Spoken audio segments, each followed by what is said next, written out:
बिस्मिल्लाहिर्रहमानिर्रहीम। अस्सलामु अलैकुम वरहमतुल्लाहि वबरकातुहू। दोस्तों, आज हम बात करेंगे एक ऐसी बाबरकत रात के बारे में जिसके बारे में कई सवालात भी उठते हैं और बहुत से लोगों को इसका हकीकी मकसद भी नहीं मालूम। जी हाँ, शबे बारात, वो रात जिसे मगफरत की रात कहा जाता है, वो रात जिसमें हमारे अमाल का हिसाब लिखा जाता है, और वो रात जिसमें अल्लाह रब्बुल इज्जत अपनी मखलूक पर खसूसी रहमत नाजिल फरमाते हैं।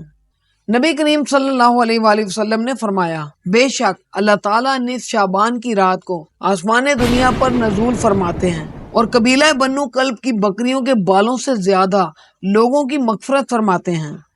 दोस्तों, ये रात हमें एक सुनहरी मौका देती है कि हम अपने गुनाहों पर नदामत का इजहार करें, अपने रब से सच्ची तौबा करें और आइंदा के लिए नेक अमाल का इरादा करें।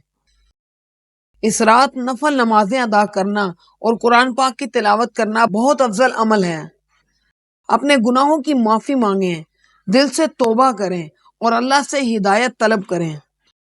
इस रात दुरूद शरीफ की कसरत करें और अल्लाह के हजूर आजिज़ी से दुआ मांगें। नबी करीम सल्लल्लाहु अलैहि वसल्लम ने फरमाया कि सदका गुनाहों को ऐसे मिटा देता है जैसे पानी आग को बुझा देता है।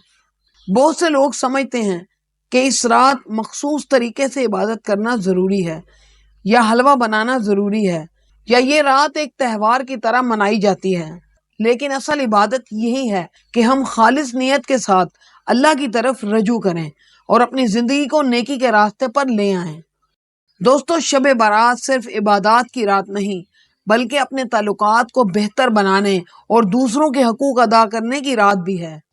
अगर आपका किसी के साथ झगड़ा है, किसी को आपकी वजह से दुख पहुंचा है, तो इस रात मुआफी मांग लें, गिले शिकवे खत्म कर लें, क्योंकि जिस बंदे के दिल में कीना हो, यानी जिस बंदे के दिल में हसद या कोई बुग़्ज़ हो, उसकी मग़फ़िरत नहीं होती।